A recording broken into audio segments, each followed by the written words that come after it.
이제 요한계시록 17장 이제 하나님의 심판에 대한 내용들이 오기 시작하는데 이 시대에 일어나는 일들과 너무 흡사한 내용들이 많습니다.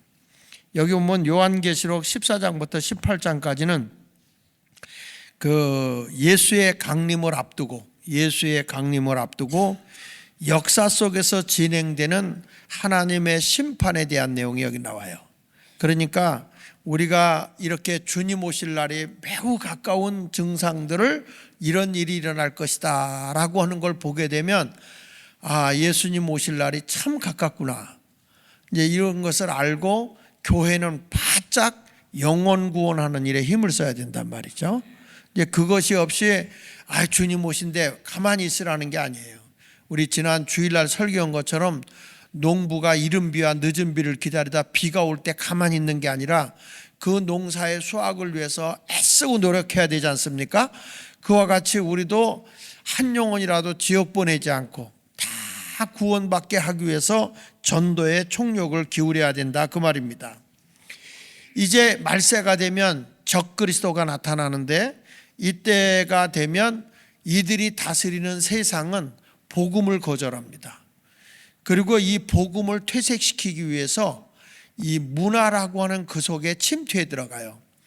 이거에 대해서 이 적그리스도가 복음도 거절하고, 그리고 이제 요즘에 우리나라만이 아니라 세계적으로 이 문화, 네오막시즘이라고 얘기해요. 신공산주의.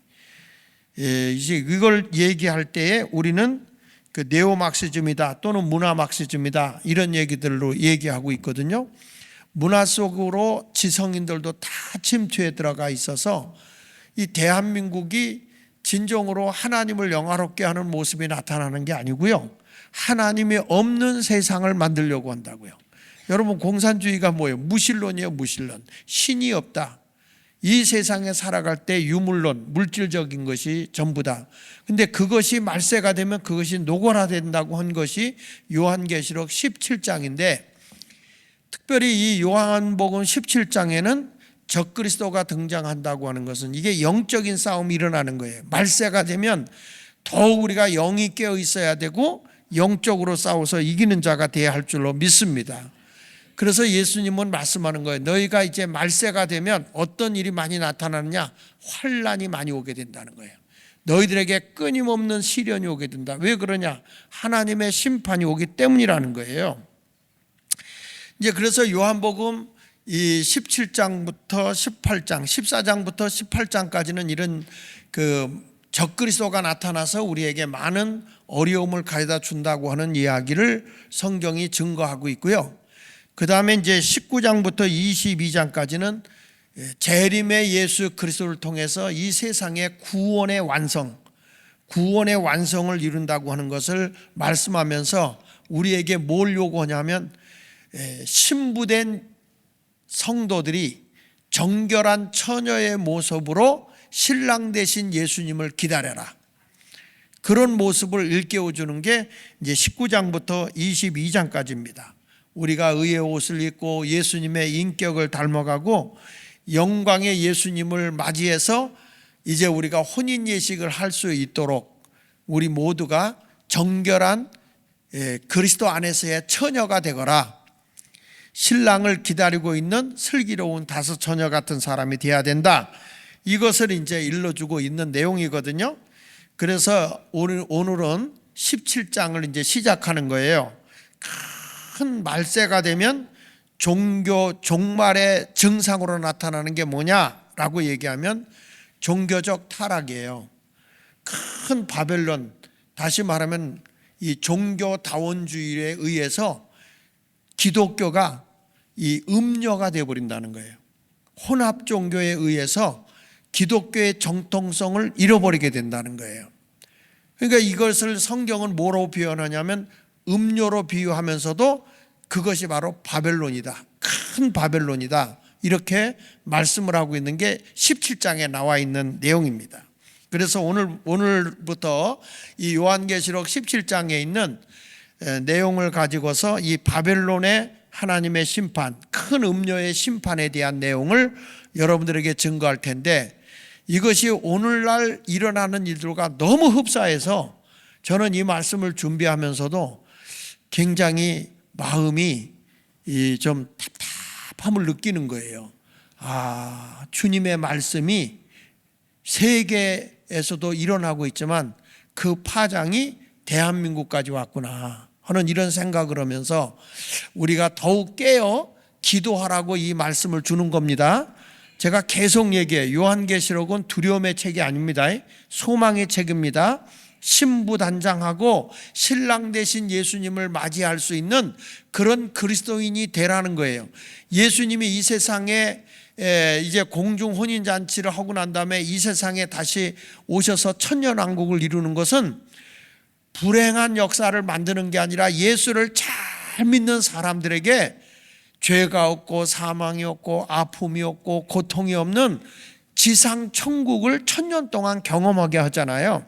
그래서 그 천년 왕국이 끝나고 나면 일시 동안 이 무저갱을 열어서 적그리스도가 또 등장하게 되고, 거기서 이미 구원받아서 그 천년 왕국에서 왕노릇하던 사람들은 바로 영원 무궁세계로 가지만, 이 땅에서 들림받지 못하고 천년 동안 왕노릇하면서, 천년 동안 이 세상에 살면서 시집가고 장가갔던 사람들은 하나님의 다시 한번 심판의 과정을 거친단 말이에요. 난 여러분들에게 말씀합니다. 이 세상을 보면서 우리는 예수를 잘 믿어야 돼요. 성경은요 1.1획도 틀림이 없어요. 성경대로 모든 게 다 역사가 진행된다는 거예요. 이게 어떤 사람의 얘기가 아니라 지금 이루어지는 모든 현실이 성경에 벌써 이 성경을 기록하기, 이 세상이 오기 2000년 전부터 이 말씀은 그대로 우리에게 전해져 내려오는 거예요. 그래서 이 말씀을 통해서 우리가 다시 한번 영적 무장을 할 수 있는 시간이 되기를 예수 이름으로 축원합니다. 이제 첫 번째로 일러주는 건 뭐냐면 큰 음녀가 받을 심판에 대한 내용이에요.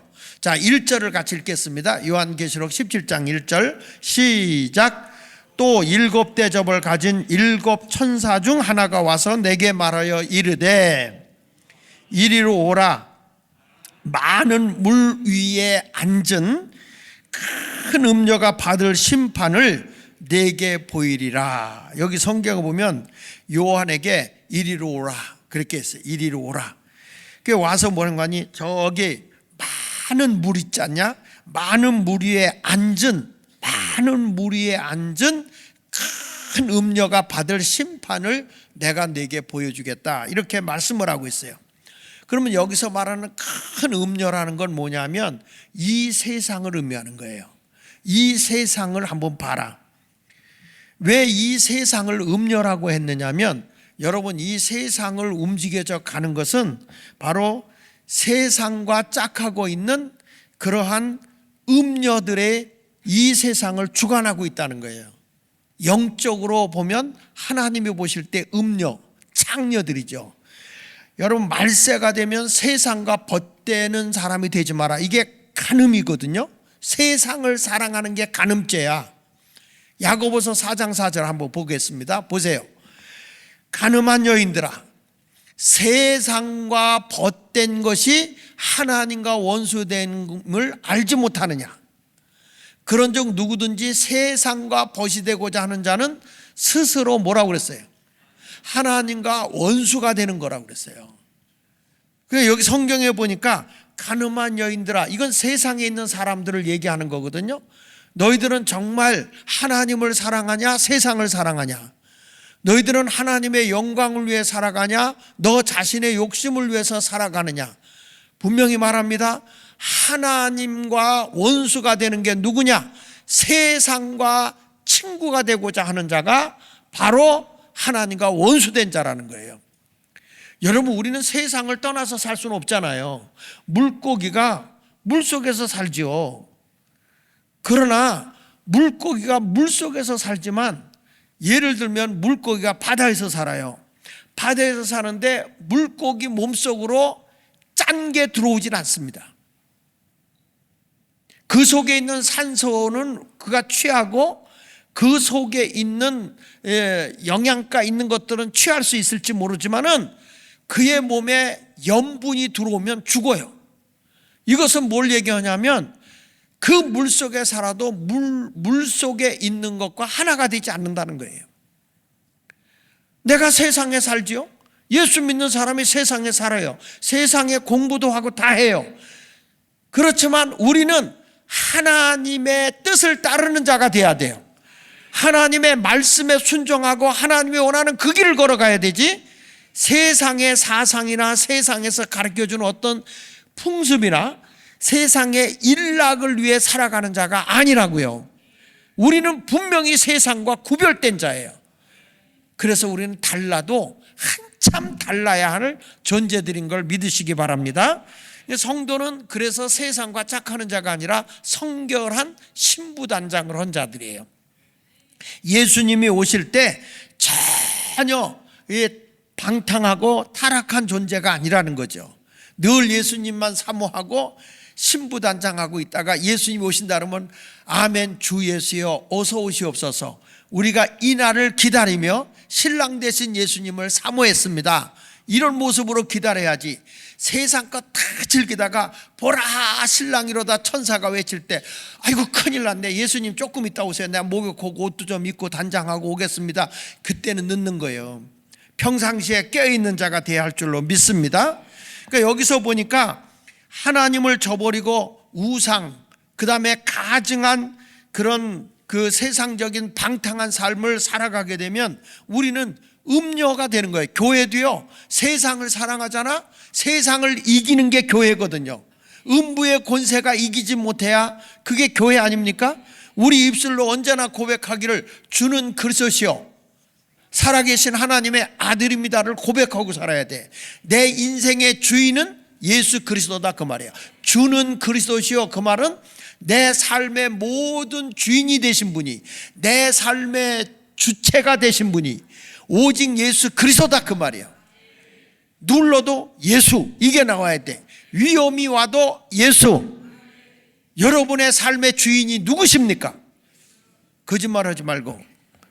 내 삶의 주인이 돈일까? 명예일까? 아니면 세상의 권세일까? 내가 이 세상에 살아갈 때의 주인은 돈도 아니고 명예도 아니고 세상의 향락도 아니고 권세도 아니고 오직 예수 그리스도예요. 오직 예수 그리스도. 베드로가 고백한 것처럼 너희는 나를 누구라고 하느냐? 주는, 나의 인생의 주인 되시는 당신은 그리스도요, 살아계신 하나님의 아들입니다. 주라고 하는 것, 그리스도라는 말은 기름 부음을 받은 자, 구세주라 이거예요. 구세주, 나를 구원하시는 분이다, 그 말이에요. 기름 부음을 받은 자로서 나를 구원할 자라는 거예요. 주는 그리스도시요, 그리고 당신은 살아계신 하나님의 아들, 다시 말하면 하나님이다 이거예요. 하나님. 사람의 아들이 뭐요? 사람이지 뭐요. 아이 참, 사람의 아들이 뭐냐고요. 하나님의 아들이 뭐냐고. 하나님이지. 그러니까 주는 그리스도시요 살아계신 하나님의 아들입니다라고 고백할 때 예수님이 칭찬하는 거예요. 바요나 시몬아, 네가 참 복 있는 자다.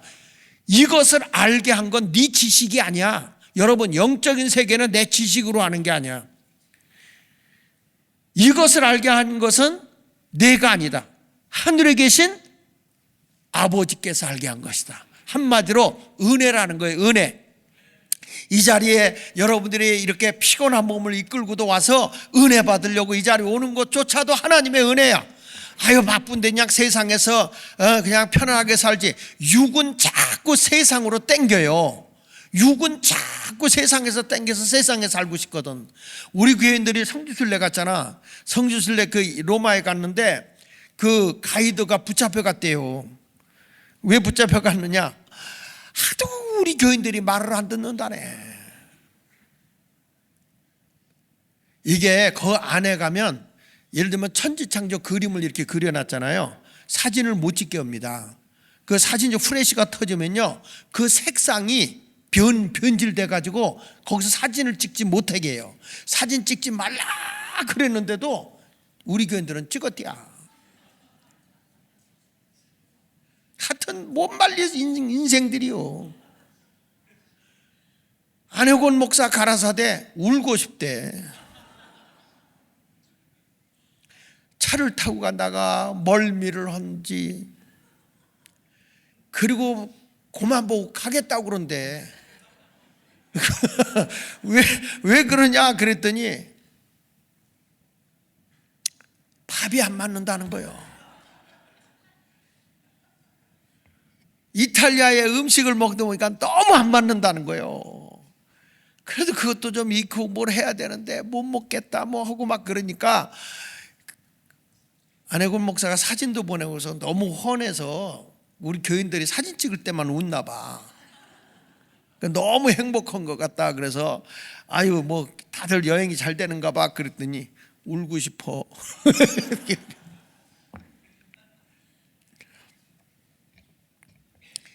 여러분, 우리 세상의 것은 뭐 그렇다고 치자고, 그러나 우리 주님 오실 때에 우리가 신부단장하고 주님을 맞이할 수 있는 자가 되어야 할 줄로 믿습니다. 근데 여기 보면 이 그리스도의 정결한 신부가 되어야 될 사람들이 이 베드로처럼 주는 그리스도 살아계신 하나님의 아들이라 고백했을 때 바요나 시몬아 복이 있다, 이런 너를 알게 한 게 하나님의 은혜로 알게 된 거다, 하나님이 알게 한 거다, 그러면서 이런 신앙의 고백 위에 내 교회를 세울 것인데 이 세상의 음부의 권세가 이기지 못하는 게 교회다 그랬어요. 그러니까 세속화되지 않아야 된다는 거예요. 교회가 올바른 신앙의 고백하는 성도들의 모임이 교회예요. 고린도후서 1장 2절에 말씀하자 하나님의 교회 곧 성도의 부르심을 입은 자들의 모임, 하나님의 부르심을 입은 자들이 모여 있는 게 교회란 말이에요. 그게 하나님의 교회란 말이에요. 근데 이런 교회들이 세속화되어서 되겠습니까? 세상과 짝해가지고는 안 되잖아요. 예수말께 성도님들 오면은 오직 우리 성도님들은 주는 그리스도시여 살아계신 하나님의 아들이 말하고 올바른 신앙 고백하면 이런 신앙의 고백 위에 내 교회를 세우겠다 이렇게 말하는 거예요. 네 지식 갖고 되는 거 아니야. 세상에 일 많이 하고 돈 많이 벌고 그걸로 내가 교회를 세우는 거 아니야. 너희의 신앙이 똑바로 배겨져 있는 그곳에 주님의 교회가 세워지게 되고, 이런 주님의 교회가 세워지면 음부의 권세가, 마귀의 권세가 우리를 삼키지 못한다는 거예요. 그런데 지금에 와서 보면 교회뿐만 아니라 세상까지도 음녀가 들어와서 다 타락을 시키고 있거든요. 지금도 보면 교회 안에 종교에 다원하다, 구원에 다원하다, 기독교만 구원이 있는 거 아니다, 이런 식으로 해가지고 막 어두움에 빠뜨리게 하고요.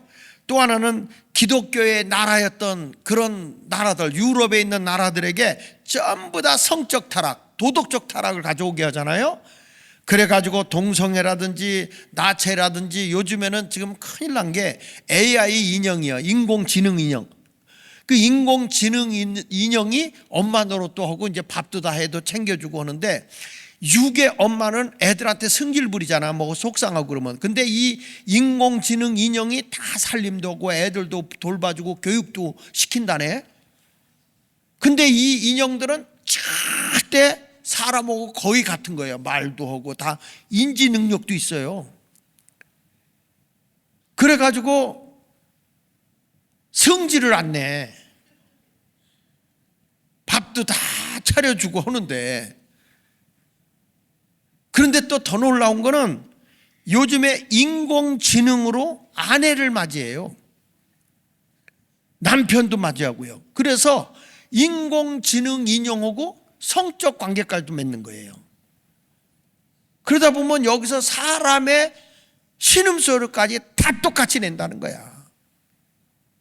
이런 성적 타락이 지금 되어가고 있는데, 온통 세상이 지금 발전되어 가고 있는 게 음란한 생활이 발전하고 있는 거예요. 이게 뭐냐?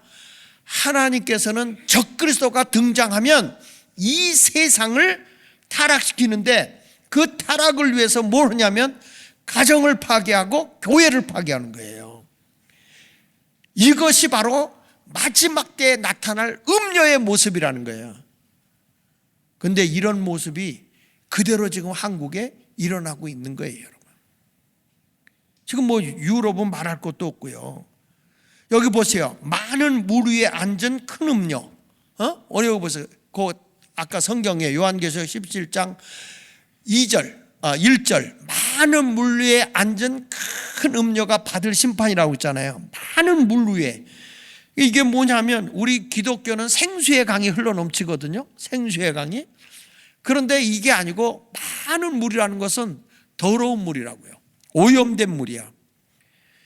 밀물이 홍수같이 이런 범죄의 더러운 물들이 막 밀고 들어온단 말이에요. 세상에 다 넘실거린다는 거예요. 그러니까 막강한 영향력을 행사하는데 그 위에 누가 앉았냐? 큰 음료가 앉아 있다는 거예요. 사상적인 걸 가지고서 결국에는 세상을 다 파멸하게 되고 교회를 파괴시키는 거예요. 지금 여러분 이런 것들이 한국에 그대로 일어나고 있다는 거예요. 거대한 종교 단체들이 이 용과 마귀 적그리스도가 등장하는데 이거를 섬기게 된다고 요한계시록 17장에서 우리에게 말씀하고 있잖아요. 그러니까 여러분, 내가 지난 주일날도 얘기했지만 지금 WCC라든지 NCCK라든지 WEA라든지 그리고 그 로잔대회라든지 이런 것들이 전부 다 뭐냐면 종교다원주의예요. 그래서 구원이 예수 그리스도만 믿음으로 이루어지는 게 아니라 어떤 종교든지 다 구원의 길이 있다, 이런 식으로 해서 저들이 마호메 특교라든지 불교라든지 몰몬교, 무속신앙 같은 거, 이런 그 힌두교 이런 것들이 다 혼합해도 각 종교마다 구원의 길이 있다는 거야. 산등상에 올라가게 되면 가는 길이 달라도 산꼭대기 가면 만나는 것처럼 구원의 길이 다 있다는 거예요. 여러분, 이것이 바로 성경을 위반하는 거예요. 여기 성경 요한계시록 17장 2절을 보세요. 같이 한번 읽어보겠습니다. 시작. 땅의 임금들도 그와 더불어 음행하였고 땅에 사는 자들도 그 음행의 포도주에 취하였다는 거예요. 영적으로 음란한 곳이 되어버리고 말았다는 거예요. 그 과거의 역사를 보면은 정치와 종교가 분리됐다고 얘기하지만 정교 분리를 이야기를 하잖아요. 근데 어느 시대 구간에 정교 분리가 된 적이 없어요. 서로가 정치를 이용하죠. 예를 들면 삼국시대는 불교가 국가의 종교였어요. 이조시대, 조선시대 때는 유교가 국가를 지배하는 그런 종교였어요. 그리고 구라파 유럽 같은 데는 캐톨릭 교회가 그 지역을 다 정신적 지주 노릇을 했죠. 그 로마 같은 나라는 그 당시에 이 기독교 국가라고 보다는 이 캐톨릭 교회 여기가 정복을 해버린 거죠. 그게 결국에는 정교 분리를 한다. 이것이 원칙적으로 제가 책을 읽어보니까 도대체 정교 분리가 뭐냐, 정치와 종교가 분리한다는 게 뭐냐 하고 봤더니 그 근본이 이거더라고요. 국가가 나라의 종교를 국유화시켜서는 안 된다. 역사적으로 볼 때 종교를 국유화하다 시켜버리니까 로마도 결국엔 다 타락하고 말더라는 거예요. 종교와 국가는 서로 견제가 되어 가면서 하나님의 선지권을 가지고 부패되고 타락하면 책망하고 꾸짖는 거예요. 그래서 국민들을 선도하고 국민의 윤리와 도덕을 하나님의 말씀으로 깨우쳐줘야 되는 거예요. 이것이 교회가 하지 못하면 나라가 썩어 들어가도 공사 하나가 돼도 아니 뭐 그 왜 정치하는 것에 뭘 그런 거 간섭하냐, 그거 하지 마라, 가만히 있자, 이래 가지고 되겠습니까? 이게 그렇지 않잖아요. 그러면 구약시대 때 선지자들이 뭐하러 등장하냐고. 나라가 부패되고 썩고 타락해도 팽개쳐버리면 말죠. 그런데 여기 보면 올바른 종교는 개인도 살리고 나라도 살려요. 잘못된 종교가 되면 땅의 임금들과 함께 앞에서 백성들로 하여금 하나님을 거역하게 하고 사람의 생명을 존엄하지 못하게 하는 이런 역할을 하거든요.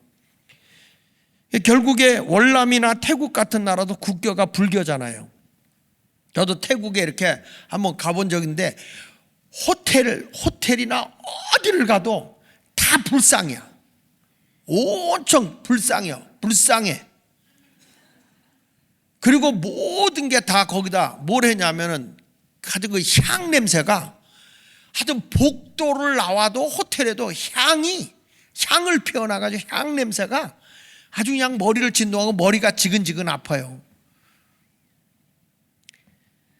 전부 다 의식이 종교적인 걸로다가 타락해버리고 만다는 거죠.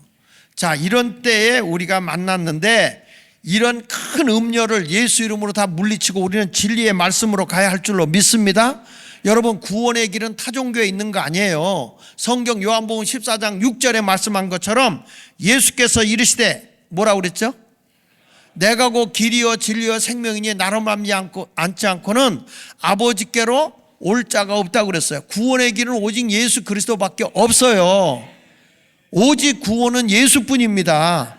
어떻게 교회가 종교다운 죄 다른 종교도 구원이 있다 이렇게 말합니까? 그건 아니라는 거죠. 이런 것을 우리가 보면서 그래, 우리는 오직 예수. 그래서 여러분, 우리 모든 자녀들도 그렇고 내가 아는 우리 부모님들도 그렇고 이웃에도 예수 믿게 해야 될까요? 믿지 않게 해야 될까요? 전도해야 돼, 안 해야 돼요? 천국에 가는 길은 오직 예수님밖에 없어요.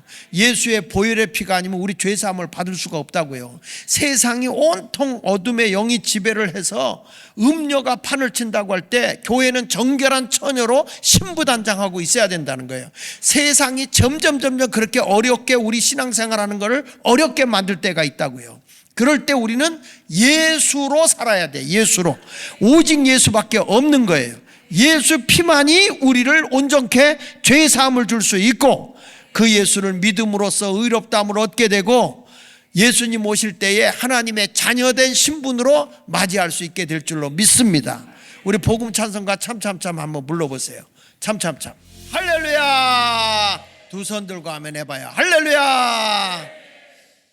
자, 오늘 1절을 다시 한번 띄워보면 큰 음녀에 대한 하나님의 심판에 대한 얘기를 했거든요. 1절 참 너무 순종을 잘하네. 요한계시록 17장 1절에 자 보세요. 7 대접을 가진 7 천사 중 하나가 와서 내게 말하 이르되 이리로 오라. 많은 물 위에 앉은 큰 음녀가 받을 심판을 내게 보일 것이다. 이렇게 얘기를 했거든요. 근데 큰 음녀가 이제 이 하나님이 음녀를 반드시 심판한다 이렇게 얘기를 하면서 2절에 보면 큰 음녀가 붉은 짐승을 타고 있다.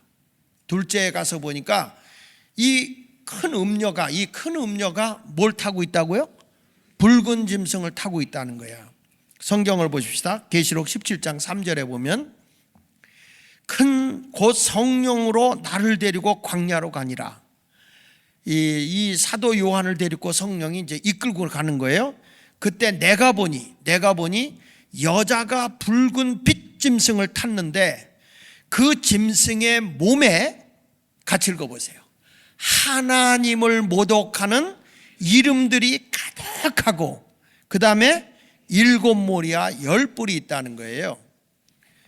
성령으로 내리고 광야로 이 요한을 데리고 갔는데 보니까 여자가 큰 붉은 짐승을 타고 있다는 거예요. 그래서 여러 주석책을 제가 찾아봤어요. 도대체 이 붉은 빛 짐승이 뭘까? 붉은 빛 짐승이 뭘까? 이게 큰 용이에요. 적그리스도예요. 근데 그 큰 붉은 짐승이 뭐냐면 하나님을 모독하는 이름이 가득하더라는 거예요. 거기 보니까 그 짐승의 몸에 그 붉은 짐승의 몸에 하나님의 이름을 모독하는 이름들이 가득 찼다. 그래서 여기서 말하는 붉은빛 짐승을 뭘로 이야기를 하냐면 모든 성서학자들이 공산주의로 얘기를 하는 거예요. 그래서 이 마지막 때 여러분 기독교하고 충돌이 일어나는 게 기독교하고 공산주의인 거예요. 공산주의는 내가 얘기했잖아요. 유물론 사상에 젖어 있는 무신론이라고. 물질을 우선으로 하는 거예요. 교회가 여러분 이것과 싸워서 이기지 않으면 결국에 우리는 이 공산주의가 피 흘리는 사상이기 때문에 결국에 우리가 피로 얼룩진 세상을 만들 수밖에 없는 거예요. 그래서 우리가 얘기할 때 공산당을 뭐라고 불러요? 빨갱이라고 하는 거예요. 빨간 짐승을 타고 있으니까. 그런데 이 영국이 말해요. 이 소련에서 스탈린이 보니까 공산화를 만들었다고 자기들이. 그 공산화하는데 그들은 혁명을 일으켜서 노동자들에 의해서 소련이 공산화가 돼요. 기독교가 90%였던 나라가 소련이었습니다. 정교회로 유명하죠. 그런데 이 나라가 공산화가 됐잖아요. 그래서 이제는 유럽까지 공산화를 시키려고 하는데 안 되는 거야. 미국까지도 공산화를 시키려는데 안 되는 거예요. 그래서 왜 안 되느냐? 그게 칼 마르크스가 그렇게 하려고 해도 안 됐는데 이때 안토니오 그람시가 진지전을 구축해라. 이미 모든 문화 속에 그리고 모든 학자들에게 다 파고 들어가라는 거예요. 근데 우리나라에도 보면 그 학자들, 예를 들면 백낙청 씨 같은 사람들, 뭐 이런 뭐 문재인이가 가장 존경한다고 하는 신영복이 같은 사람들, 이런 사람들이 이 우리나라의 모든 주사파가 학자들이 있어요. 이런 사람들이 다 교육자가 돼서 나라의 아이들의 사상을, 생각을 다 좀먹어가고 있거든요. 그런데 유럽도 공산화를 시키려고 하는데 이게 안 되는데 제일 먼저 공산화를 시켜야 되는 데가 어디냐라고 했을 때 기독교의 사상으로 젖어 있는 영국이었습니다. 영국. 영국을 공산화로 시키기 위해서는 진지전을 구축해서 이게 긴 여정이라고 그랬어요. 안토니오 그람시가 공산화를 시키는 데는 긴 여정이 필요하다. 길고 긴 여정이다. 여행이다. 그래서 나중에 가서 이게 공산화가 되는 거다. 그래가지고 기독교를 무너뜨리지 않으면 안 된다. 그래가지고 그때의 영국에서 첫 번째로 딱 학술이 나온 게 뭔지 아십니까? 그게 다윈의 진화론입니다. 진화론. 진화론이 나와서 하나님이 천지를 창조하셨다는 창조론을 부인하는 거예요. 사람이 뭘로 됐느냐? 원숭이가 진화되어져서 그래가지고 사람이 됐다. 여러분의 조상은 원숭이요. 근데 왜 지금의 원숭이는 진화가 안 될까요? 무에서 모든 것들이 새롭게 진화되어져서 생명이 나온다. 그래서 창조론을 부인하는 거죠. 에덴 동산은 실질적으로 없었다. 이렇게 얘기를 하는 거고요. 자, 여러분, 이렇게 다윈의 진화론이 등장을 하면서 하나님에 대한 절대적 창조주 하나님을 부인하게 만드는 거예요. 처음에는 반발이 심하지만 이것이 학교에서 다 교육이 되는 거예요. 교육. 우리나라도 지금 그렇잖아요. 그리고 두 번째 그때 영국 사회에 등장한 게 뭐냐면 칼 마르크스의 공산주의 사상인 거예요. 자본주의가 다 자본주의라는 것은 빈익빈 부익부가 그게 갈라지니까 공동으로 모든 사람이 재산을 분배하고 살아야 된다. 요즘으로 말하면 공공복지죠. 다 모든 사람이 국가가 다 책임져 주는 거예요. 여러분, 국가가 어떻게 다 책임을 집니까? 이런 것들이 다 공산주의 사상에서 온 거거든요.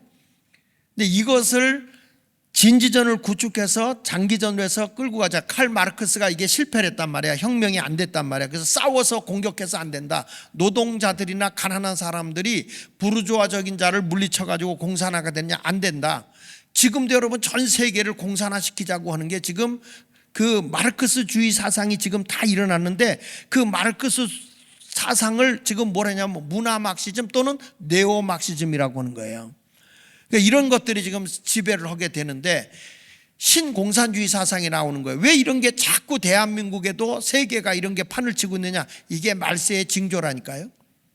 성경에 예언되어 있는 거예요. 그 다음에 그들이 그 당시에 영국에서 기독교의 나라 아닙니까? 근데 영국에서 세 번째로 등장한 게 뭐냐면요, 성경의 무어성을 부인한 거예요. 그래서 이걸 뭐냐면 고등비평이라고 그래서 성경이 하나님의 말씀이 아니다, 이걸 주장한 거예요. 예를 들면 모세 오경을 모세가 쓴 거 아니다, 그 당시에 나라에 있던 이야기들을 모은 것이다, 이건 하나님의 말씀이 아니다, 이렇게 비판하기 시작한 거예요. 그래서 창세기 1장에 나오는 창조론은 바벨론의 하나의 전설같이 내려오는 글을 거기다 갖다 붙인 거다, 이런 식으로 성경의 무어성을 완전히 초토화시키기 시작했어요. 근데 그 당시에 프랑크푸르트 학파들이 이런 공부들, 독일에서 이런 신신학을 다 공부를 하기 시작하는 거예요. 당시에 유학을 간다 그러면 독일로 넘어가는 거예요. 그 독일에서 공부해가지고 유럽에서 공부한 학자들이 한국에도 신학교 교수들이 대부분이에요. 미국도 이 독일에서 신학을 공부하고 미국으로 가서 교수 노릇을 하는 거죠. 여러분, 이때 교육을 받은 게 성경에 완전히 하나님이 만든 게 아니고 그 당시에 뭐 제2문서설, 제사장 문서설이라든지 피문서설이라든지 이문서설이라든지 이런 문서에 있는 것들을 짜깁기 한 거다. 이 성경은 하나님의 말씀이 아니다. 이렇게 난도질을 시작한 거예요. 처음에는 펄쩍 뛰었죠. 아니라고. 근데 여러분, 이것을 가서 공부한 사람들이 그들의 머릿속에 문화적으로 그걸 다 받아들인 거예요. 이걸 받아들이다 보니까 하나님 절대주의 신앙이 다 무너지는 거예요. 성경은 하나님의 말씀이라고 했던 근본주의 신학이 다 무너져 버리고 신신학이 들어오게 된 거예요. 사람들의 이성적이고 철학적인 것을 가미해서 들어오니까 하나님 절대신앙이 다 무너진 겁니다. 그래서 신학교에 가서 우리 감리교 같은 경우에는 박형룡 박사는 웨슬리 신학을 가져와서 하나님 절대신앙을 주장했어요. 장로교에서는. 감리교에서는 안토니오 그람시의 이성주의 신학을 가지고 들어온 거예요. 지금도 우리 감리교 신학에 가보면요, 특이한 게 있어요. 성경을 안 가르쳐. 성경에 대한 주석이라든지 성경에 대한 본문 해석이라든지 이런 게 거의 없어요. 감리교는 맨 신학자 얘기들만 해요. 그래서 장로교 목사하고 감리교 목사하고 앉혀놓고 하면 신학자 얘기하면 감리교가 월등하고 성경 얘기하면 장로교 목사들이 월등해요. 여러분, 지금에 와서 어떤 현상이 일어났는지 아시죠? 이게 장로교도 통합측 같은데, 통합측 저 장신대학 같은데도 완전히 여기도 이제는 비평신학이 다 들어온 거예요. 고등비평이 다 들어온 거예요. 지금에 와서 보면 하나님을 부인하기 시작하는 거예요. 어떤 결과가 왔죠? 그런 목사들이 지금 전에 목사들의 시대가 끝나고 난 뒤에 그 다음 시대의 목사들이 불이 없어요. 하나님의 성령의 역사, 절대 하나님 중심의 신앙이 무너지기 시작하는 거예요. 이성주의로 가는 거예요. 자기가 배운 지식 갖고 이성적으로 모든 걸 하려고 그러고, 그래서 우리 감리교에서 제일 인정받는 교수가 누구냐면 PhD, 철학박사. 철학박사 받은 교수들이 인정받았어요. 철학이라는 게 뭡니까? 의문이잖아요. 의문에서 시작하는 게 철학이잖아요. 성경은 믿음의 책이잖아요. 의문으로부터 시작하니 이게 되겠습니까? 그래서 지금 한국교회가 다 무너지고요, 젊은 교역자들이 거의 없어요. 지금 미달이에요. 그리고 또 교회 모집한다고 생명 걸고 일자리를 찾아가는 것도 없어요. 왜 그럴까요? 하나님 중심이 없어졌어요. 다 이성주의 신학으로 가버린 거예요. 이런 문제가 오다 보니까 지금 한국교회는 지금 큰 문제에 위기에 와 있는 거예요. 위기에. 지금 대한민국이 종교개혁을 하지 않으면요, 이렇게 다 한국 교회는 무너지는 거예요. 교회가 무너지면 가정 붕괴되는 거고 도덕과 윤리가 다 무너지는 거예요. 여러분, 이게 바로 여자가 붉은 빛 짐승을 탔다고 하는 의미를 가지고 있는 거예요. 얼마 되지 않지만 교회가 복음적인 걸 다 잃어버린 거예요. 지금 이렇게서 유럽 교회들이 다 문 닫아버리고, 더군다나 미국이라는 나라는 자유를 가치로 한 나라잖아요. 자유를 가치로 한 나라인데 자유에 이 기독교가 뒷받침해주고 있는 거예요. 미국이라는 나라가 기독교만 무너져버리면 자유 얼마든지 깨버린다. 근데 그게 적중했어요. 그 동성애법이 통과되니까 가정이 붕괴되고 공교육이 다 무너져버리고, 남의 나라가 아닙니다. 지금 우리나라가 그런 겁니다. 여러분, 이것이 뭐냐? 하나님이 우리에게 예언한 대로 그대로 이루어지는 거예요. 여기 보세요. 머리는 뭐라고 그랬죠? 다시 한번 볼게요. 자, 4절 읽어볼게요. 성령으로 나를 데리고 광야로 가니라. 내가 보니 여자가 붉은 빛 짐승을 탔는데, 그러잖아요. 그 짐승의 몸에 무슨 이름이 있다고요? 하나님을 모독하는 이름들이 가득하다. 그래서 성경을 부인하게 하고 하나님을 모독하는 거예요. 그 신학교에 가면 교수들이 제일 먼저 질문, 너희들 하나님 성경을 믿냐? 이런다니까.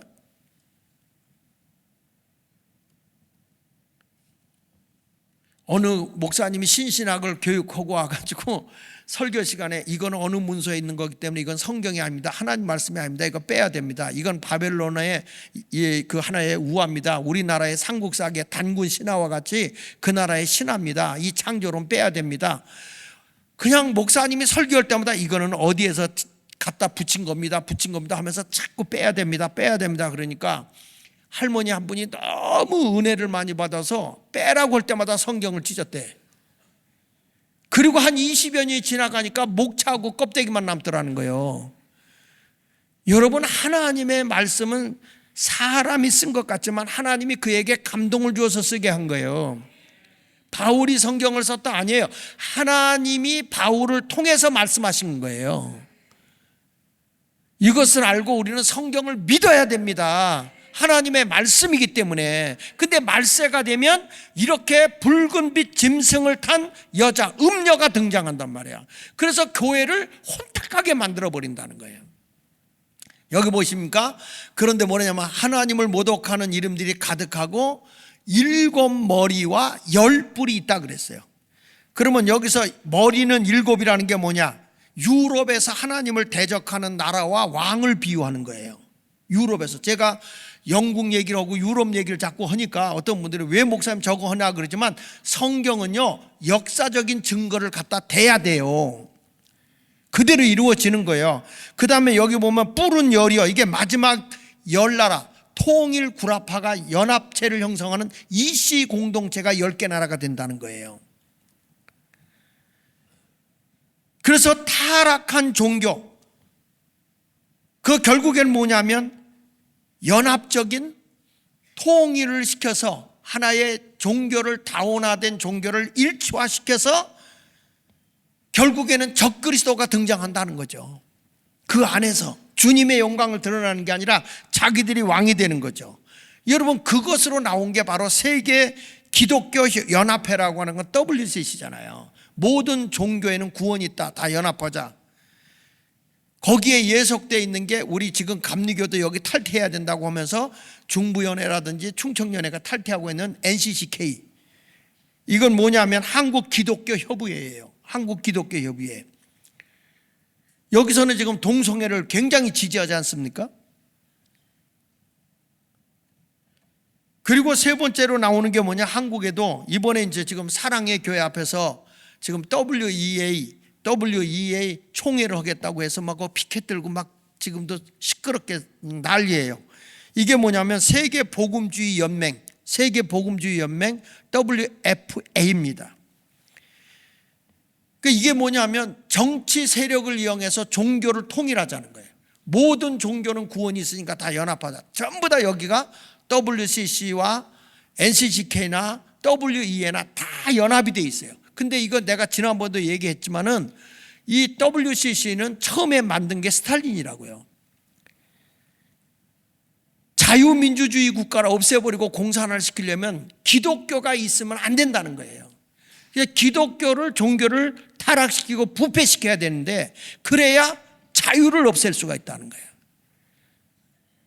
그래서 여러분, 공산주의 국가가 기독교 나라 있어요? 없습니다. 그런데 이런 정치적 세력을 위해서 종교 통일을 이루겠다는 것이죠. 종교 통일. 근데 여기 성경에 보면 그들에게 뭐냐? 7머리가 있다는 거예요. 7머리. 아수르, 애굽, 바벨론, 메데파사, 헬라, 로마. 10뿔은 구라파, 이시공동체 10개의 나라가 통일된다 하는 것을 얘기하고 있고요. 다시 한번 4절을 보겠습니다. 4절에 보니까 뭐 하는가 보세요. 그 여자는 큰 음녀죠. 그 여자는 자줏빛과 붉은빛의 옷을 입고 금과 보석과 진주를 꾸미고 손에 뭘 가졌는데?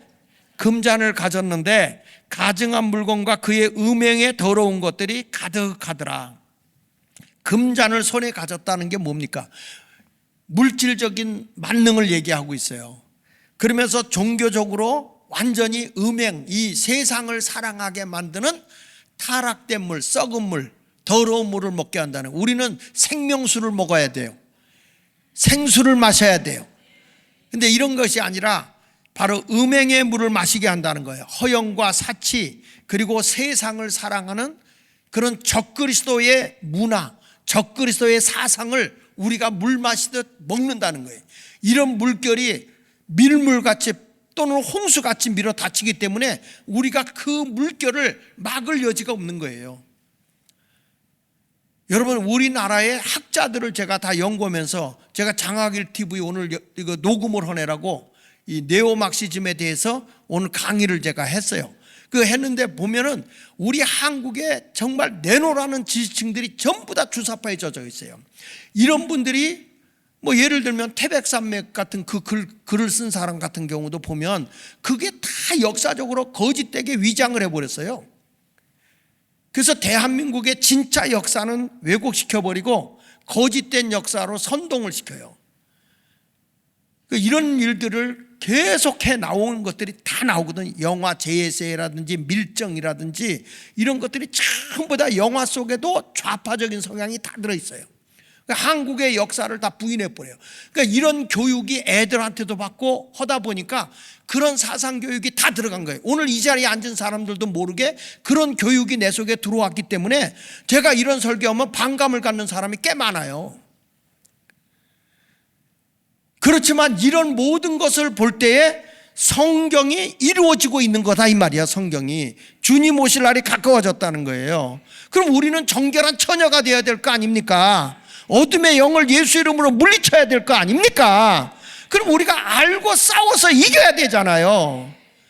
이런 걸 알려주면 여러분이 궁금하면 찾아서 여러분들이 공부를 해보고 공부할 시간이 없으면 제가 자료를 다 찾아서 PDF를 만들어서 띄워가면서 강의를 한다고.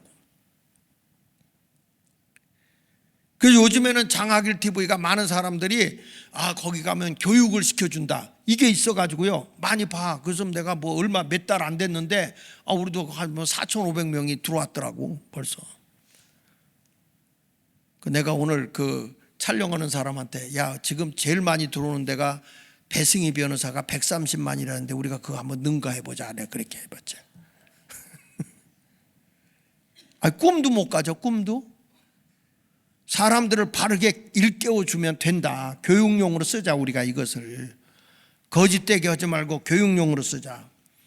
여러분, 이렇게 적그리스도의 문화가 세상을 우리를 거짓으로 이끌고 간다면 진리가 이걸 이겨야 되는 겁니다. 자, 계시록 17장 5절을 보십시다. 시작. 그의 이마에 이름이 기록되었으니 비밀이라 큰 바벨론이라 땅의 음녀들과 가증한 것들의 어미라 하였더라. 그러니까 결국에 가서는 우리의 영혼을 다 병들게 해요. 영적인 삶을 정결하게 살지 못하고 음녀의 삶을 사는데 이게 뭐냐? 큰 음녀의 정체가 뭐라고 그랬어요? 큰 바벨론이라는 거예요. 바벨론. 여러분, 바벨론은 우리가 잘 알듯이 바벨탑을 쌓은 거 기억하시죠? 사람들이 우리 흩어지지 말자 여기다 탑을 쌓고 공중에까지 이게 하늘에 닿도록 하자. 이게 일월성신을 섬기겠다는 거잖아요. 근데 하나님께서는 이들의 언어를 혼잡하게 해서 다 흩어지게 했어요. 이때에 바벨탑을 세운 사람이 니므롯이라고 해요. 니므롯이 바벨탑을 세웠는데 모든 사람들은 그때에 니므롯이 구세주인 줄 알았어요. 우리를 구원하는 주로 알았다고. 니므롯을. 그래서 그가 바로 여인에게서 태어난 여인의 후손으로서 구세주를 생각했었는데 이 사람이 죽었거든요. 니므롯이 죽었어. 이때 니므롯의 아내인 세미나미스가 뭐라는 거니? 자기가 옥황상녀고 자기 남편이 뭐였냐면 바로 여자의 후손에게서 메시아가 태어난다 그랬잖아요. 그래서 자기가 종교를 만들어요. 내가 남편이 아니라 내가 낳은 구세주였다. 니므롯이. 그래가지고 그림을 그려서 지금 캐톨릭에서 나오는 그 마리아, 성모 마리아가 아기를 안고 있는 거 보셨어요? 예? 그 근원이 여기서 나온 거예요. 여기서. 그래서 이 니므롯이 자기가 낳은 아들이 남편이었던 니므롯을 구세주로, 그래서 종교를 만들었어요. 이 종교를 바벨론 종교라고 얘기하는 겁니다. 성경 창세기 15장에 나오잖아요. 창세기 3장 15절에 보면 내가 너로 여자와 원수가 되게 하고 내 후손도 여자의 후손으로 태어난다고 그런 거예요. 그리고 원수가 되게 하리니 여자의 후손은 내 머리를 상하게, 뱀의 머리를 상하게 할고 너는 그의 발꿈치를 상하게 할 것이다, 그렇게 얘기했는데, 요걸 이용해서 여자의 후손으로 메시아가 온다. 근데 그 여자의 후손이 누구냐? 내 몸에서 나온 니므롯, 자기 남편이 바로 구세주다. 이렇게 종교를 만든 게 바벨론 종교라고요. 그러다가 나중에 이 자기 밑에 종교적 조직을 만드는데, 그때의 나라의 임금은 교황, 대주교를 주교, 신부를 수녀, 신부와 수녀 이렇게 이름을 줬죠. 그러니까 캐톨릭 조직, 지금의 캐톨릭 조직과 똑같은 조직을 만든 그 여인이 바로 그 세미나미스라고 하는 여인이 바벨론 종교를 만들면서 이런 직책을 만들었다고요. 나중에 이것이 이제 이 율리오스 시저가 바벨론의 제사자의 왕이 됐고 바벨론 종교의 교황이 됩니다. 로마의 임금이 되고 데델론 바벨론 종교의 교황이 되어가지고 이런 일들을 하다가 나중에 가서 로마 기독교의 다마스가스가 바벨론이 멸망하면서 바벨론 종교의식을 어디다 접목을 했느냐? 카톨릭 교회 주 381년에 접목시켜요. 접목시켜서 이때에 성모 마리아가 성자 예수님을 품에 안고 있는 사진이나 형상을 만들어서 성모 마리아를 숭배하는데, 마리아를 통해야만 메시아 되는 그 그리스도가 우리의 기도를 들어준다. 그래서 성모 마리아를 아주 성화시킨 거죠. 거룩하게 이렇게 바꾸는 거죠. 그러니까 결국에는, 그래서 이렇게 여러분이 생각해야 돼요. 이 신상을 만들고 막 이런 걸 섬기다 보니까 캐톨릭은 제2계명을 없앴어요. 10계명 가운데 2계명을 없었어요. 하늘에 있는 것이나 땅에 있는 것은 어떤 형상도 만들지 말라. 그래서 여러분 이걸 아십시오. 캐톨릭은요, 기독교의 큰 집이 아니야. 에? 종파야. 달라. 종교가 다른 거예요. 그래서 캐톨릭에서 우리 기독교로 오면 뭐냐? 개종하는 거예요. 개종. 종교를 바꾼 거예요. 이걸 착각하고 사람들이 천주교나 기독교나 같은 것이라고 생각하면 큰 오산이야. 우리가 여기다가 천주교로 가는 건 개종하는 거예요. 천주교에서 기독교로 오는 것도 개종하는 거예요. 불교 신자가 기독교로 오면 그게 뭐요? 답은 개종이라고. 뭐라고요? 개종인 거예요. 그래서 천주교에서 자기가 영세를 받았다 해도 우리 교회 와서는 다시 세례를 받아야 되는 거예요. 다른 겁니다. 이게 완전히 지금 기독교 성경에도 없는, 천주교는 교황, 대주교, 주교, 신부, 수녀 이런 단위를 쓰잖아요. 이거 성경 어디에도 안 나오는 거예요. 근데 이게 누가 만든 거냐? 바로 바벨론의 종교에서부터 나온 거라고 이게. 근데 이런 바벨론 종교 체제를 가지고서 캐톨릭을 타락시켰는데, 지금 보면 캐톨릭이 지금 로마에서 모든 경제권, 사상적인 것까지 다 장악한다고 그러잖아요. 근데 지금 보면 캐톨릭과 기독교가 혼합해야 되고 다른 종교와 혼합해야 된다. 그래서 지금 여기 보니까 캐톨릭과 합치고 현대주의, 신학주의 합치고 또 소련의 공산당의 앞잡이인 정교회에도 합치고 불교, 무속종교, 이들이 주장하는 게 뭐죠? 종교통합, 연합, 화평, 일치, 화합, 이런 것을 통해서 진정한 기독교의 정신을 무너뜨리는 음료가 지금 대한민국을 지금 넘보고 있는 거예요. 유럽과 미국까지는 동성애법을 통해서 이미 정복을 했어요. 근데 지금 영국에서 온 그 윌리엄스 라고 하는 여자분이 그런 얘기했죠. 뭐라냐면 대한민국에, 그러니까 모든 세계의 기독교인들이 대한민국을 마지막으로 보고 있다는 거예요. 대한민국까지 동성애법이 통과되는 순간 기독교는 몰락이다 이렇게 보는 거예요.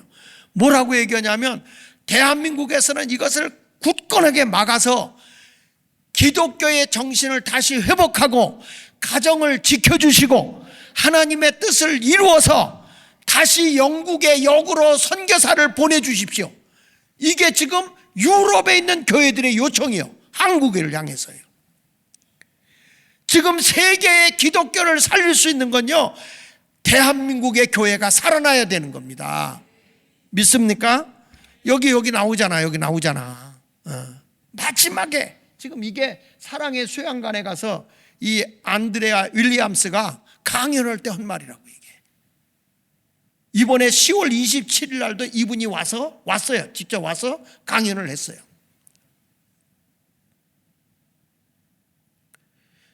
우리는 하나님의 진리를 믿고, 기독교는요 진리의 종교입니다. 진리는요 타협이 아니에요. 진리는 배타적인 거야. 구원이냐 아니냐 이거는 종교 좋다는 식으로 가서는 안 돼요. 오직 구원의 길은 예수밖에 없는 걸 믿으시면 아멘. 요한복음 3장 16절에 보니까 다 같이 읽어보세요. 시작. 하나님이 세상을 이처럼 사랑하사 독생자를 주셨으니 이는 그를 믿는 자마다 멸망치 않고 영생을 얻게 하려 하심이니라. 오직 예수 그리스도를 믿어야만 영생을 얻는 거예요. 예수 그리스도 외에는 구원의 길이 없습니다. 지금 다른 종교들이 한국의 대형 교회들을 중심으로 해서 한국 교회를 파괴시키고 지금 가늠하는 종교로 만들어가고 있어요. 큰 교회 목사들이 명예에 눈이 어두워서 교황의 영이 들어가서 지금 대한민국의 교회를 말살시키고 있다고요. 이거 교인들이 깨어 일어나야 되는 거예요. 여러분, 오직 구원은 예수 그리스도밖에 없어요. 다른 길은 없는 거야. 아유, 그래도 다른 종교도 성신껏 지성을 드리면 지성이면 감천이라고 그랬는데 구원받지 않아요. 아닙니다. 다시 말합니다. 진리는 배타적입니다. 외로운 길입니다. 아닌 건 아닌 거예요. 어떻게 여러분 구원의 길이 많을 수가 있습니까? 어떻게 모든 종교에 구원이 있습니까? 오직 예수 그리스도께서 그런 거예요. 나만이 길이다. 오직 한 길, only way. 오직 한 길, 예수 그리스도. 그분밖에 없는 거야. 그분밖에. 우리가 누굴 믿습니까? 예수만 믿어야죠. 누구 손을 붙잡고 갑니까? 예수님의 손을 붙잡고 가야지. 천하 인간의 구원 얻을 만한 이름은 예수밖에 없는 걸 믿으시기를 바랍니다. 할렐루야, 할렐루야. 우리 주님여 이 손을 꼭 잡고 가셔서 한번 불러봐. 하나님을 대적하는 나라, 하나님이 없는 문화, 하나님이 없는 세계가 바벨론인 거예요. 여러 가지 혼합 종교를 섞어난다고 그러다 이게 바벨론이라는 거예요. 이 나라는 멸망합니다. 이게 바로 구약에 있는 내용을 요한계시록 17장 4절에 말씀하고 있는 거예요. 예레미야 51장 7절 8절 보세요. 바벨론은 여호와의 손에 잡혀 있어. 같이 읽어보세요. 시작. 온 세계가 취하게 하는 금잔이라. 온 세상 사람을 완전히 사상적으로 취하게 만들어버려요. 혼미하게 만들어버려요. 취하게 하는 금잔이라. 계속 문민족이 그 포도주를 마심으로 뭐하도다? 그러니까 말세가 되면 다 미치는 거예요. 지금 진리를 우리가 붙잡지 못하면 우리는 지금요 홍수같이 잘못된 사상과 신앙이 교회를 타락시키고 있기 때문에 그냥 미쳐 돌아가는 거예요. 눈을 떠야 돼요. 영의 길을 열어야 돼요. 살아있는 하나님을 믿어야 되는 거예요. 정신 바싹 차리고 지금 예수 믿어야 돼요. 이단이 지금 얼마나 설치되는지 아십니까 여러분? 주님 오실 날이 가까우니까 교회가 방심하고 있을 때 적그리스도와 거짓 영에 사로잡힌 자들과 이단들이 대한민국을 판치고 있다고요. 깨어 일어나야 됩니다 여러분. 그럼 우리 예수마을교회 부흥돼야 될 거 아니야. 영혼을 구원해야 될 거 아닙니까? 믿습니까? 보세요. 바벨론이 갑자기 넘어져 파멸되니 이로 말미암아 울라. 그 상처로 위하여 유향을 구하라. 혹 나으리라. 이게 바벨론은 멸망이에요. 주님 오시는 날을 다시 바라고 멸망하는 거예요. 우리가 바벨론과 함께 되는 교회가 된다면 우리도 멸망하는 거야. 우리는 외롭지만 진리를 지켜야 돼요. 오직 예수쟁이가 되어서 사람들이 아이고 예수 마을 교인들은 미쳤어 예수에 미쳐 돌아가 그 소리를 듣는 게 복이요. 아시겠어요? 적당하게 좋은 게 좋다는 신앙생활 하지 말고 영이 깨어 일어나야 돼요. 기도를 해도 몸부림치며 기도하고 나는 예수밖에 없습니다, 예수만 전하겠습니다, 이런 성도가 돼야 되는 거예요. 돈 좋아하지 말고, 권력 좋아하지 말고, 향락 좋아하지 말고, 잘못된 사상에 빠져들지 말고, 나는 살아도 예수를 위해서, 죽어도 예수를 위해서, 사나 죽으나 내 몸에서 예수 그리스도만 존귀하게 되기를 원하노라. 그래서 우상은 다 무너지는 거예요. 여기 보세요. 이사야서 21장 9절에도 보니까 보소서 마병대가 쌍쌍이 오나이다 하니 그가 대답하여 이르시되 함락되었도다 어디요? 바벨론이요. 그들이 조각한 신상들이 다 부서져 땅에 떨어졌도다 하시도다. 주님 오시는 그날에는 바벨론의 우상의 제국, 우상의 문화, 더러운 문화, 음란한 문화 다 무너뜨려요. 하나님이 다 함락시키고 보라 신랑이로다 하는 날, 그때 우리가 승리하게 되는 줄로 믿습니다. 보세요. 요한계시록 14장 8절에 말한 대로 다른 천사고 둘째 천사가 그 뒤를 따라 말하면서 뭐라고 그랬어요? 무너졌도다 큰 성 바벨론이요, 모든 나라에게 그의 음행으로 말미암아 진노의 포도주를 먹이던 자로다. 종교가 타락해가지고, 기독교가 타락해가지고 음란의 영적인 생활에서는 안 돼요. 세상이 이럴수록 우리는 깨어 일어나야 할 줄로 믿습니다. 오늘 여기까지만 제가 말씀을 마치겠는데 다음 주에 이어서 할게요.